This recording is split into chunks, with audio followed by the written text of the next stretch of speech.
Bienvenue dans une nouvelle vidéo à propos du projet de classe inclusif. On va suivre la série de vidéos concernant l'éducation inclusive. Donc, les points fondamentaux de cet exposé sont la classe inclusive et le projet de classe inclusif, la construction du projet de classe inclusif, la gestion de ce projet et l'évaluation et la modification du projet de classe inclusif. La classe inclusive et le projet de classe inclusif. Pour la classe inclusive, c'est un espace d'action commune et tout ce qui est réalisé doit donc l'être de manière commune entre les apprenants et les enseignants et entre les apprenants entre eux-mêmes.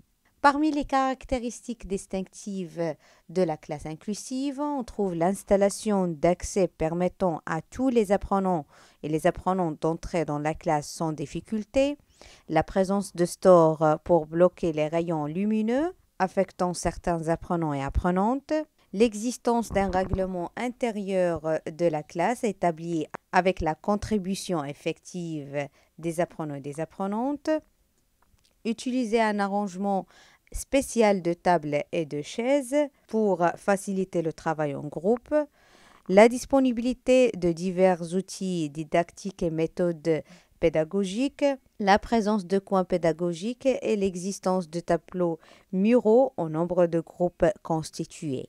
Donc, pour le projet de classe inclusif, le programme comprend toutes les activités éducatives programmées au profit des apprenants et des apprenantes pour une période déterminée. C'est une composition de projets pour des catégories d'apprenants ayant des besoins et des capacités similaires et ces projets, à leur tour, ne sont qu'une synthèse des projets pédagogiques individuels des membres du groupe. Ce schéma illustre le projet de classe inclusif. On trouve ici 4 groupes et dans chaque groupe, on a un projet et selon les besoins similaires des apprenants et pour chaque membre, on a un projet pédagogique individuel. Procédure pour construire le projet de classe inclusif ou le projet de la classe inclusive.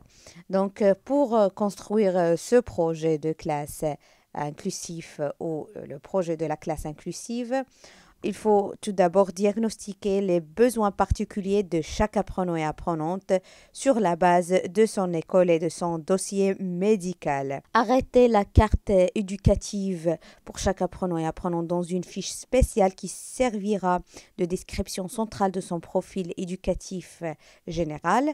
Planifier la fiche des apprentissages de base et les apprentissages de soutien pour chaque apprenant et apprenante dans les domaines d'apprentissage définis dans le cadre de référence. Former des groupes de travail basés sur la convergence de besoins spécifiques et de réseaux d'apprentissage spécifiques et préparer un projet commun pour chaque groupe.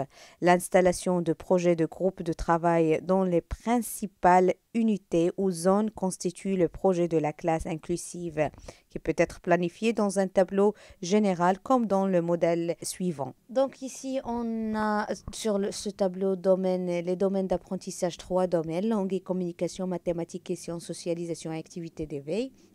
On mentionne ici dans cette colonne les apprentissages de base pour chaque domaine et les apprentissages du soutien. Ici, on mentionne le projet commun pour chaque groupe. La gestion du projet de classe inclusif. Les caractéristiques de la gestion du projet. Tout d'abord, la pertinence.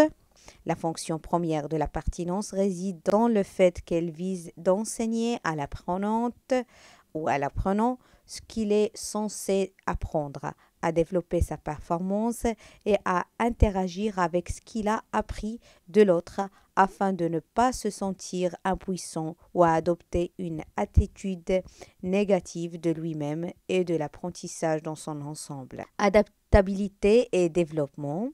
Le projet de la classe inclusive est basé sur l'adaptation aux apprenants et aux apprenantes et chaque fois qu'il est nécessaire de le réadapter, il témoigne de sa fonctionnalité et de la participation des apprenants et des apprenantes à ces activités.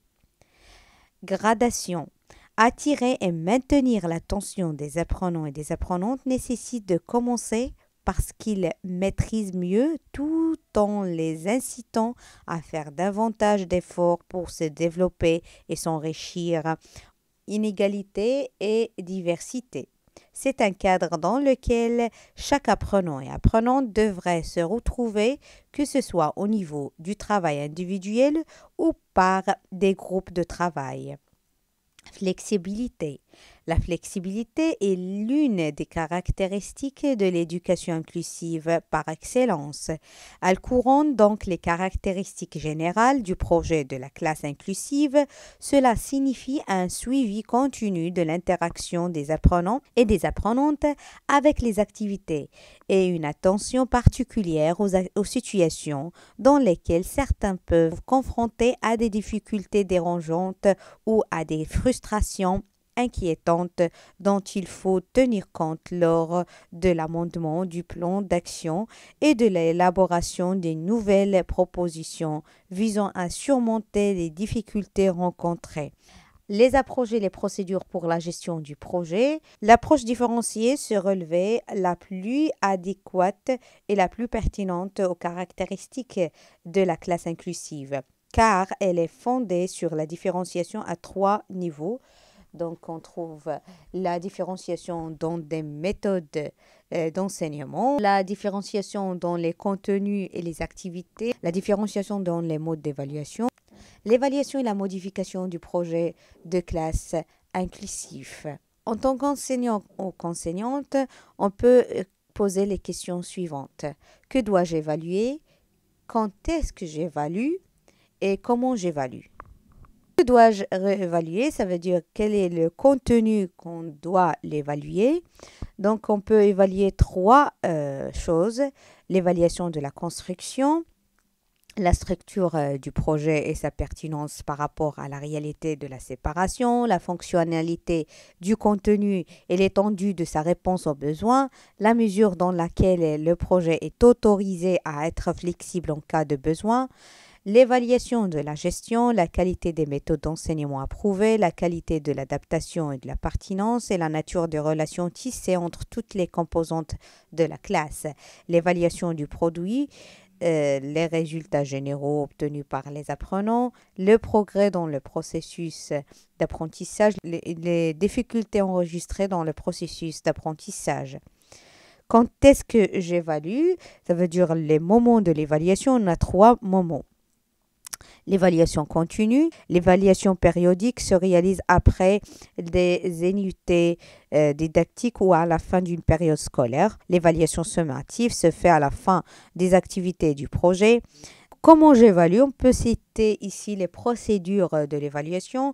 On a la procédure de l'évaluation continue. On peut noter les apprenantes au cours de l'achèvement et du degré d'interaction avec les activités, les exercices de traçage après chaque activité d'apprentissage, les contrôles du degré de progression des apprenants dans leur hiérarchie à travers les activités d'apprentissage, les procédures de l'évaluation périodique et on peut exploiter les résultats du suivi du progrès des apprenants dans les apprentissages, effectuer une série d'exercices et d'activités couvrant l'apprentissage de base de la partie ciblée du projet lors de l'élaboration de la grille des acquisitions de l'ensemble de la classe pendant une période. Les procédures de l'évaluation sommative lorsque toutes les activités du projet sont terminées et quand il est prévu d'établir un résultat général des résultats obtenus dans le cadre du projet lors de l'élaboration de la grille des acquisitions de l'ensemble de la classe. On a vu dans cet exposé 4 points, la classe inclusive et le projet de la classe inclusive, la construction du projet de classe inclusive, la gestion du projet de classe inclusive et son évaluation et sa modification. Merci pour votre attention. À bientôt.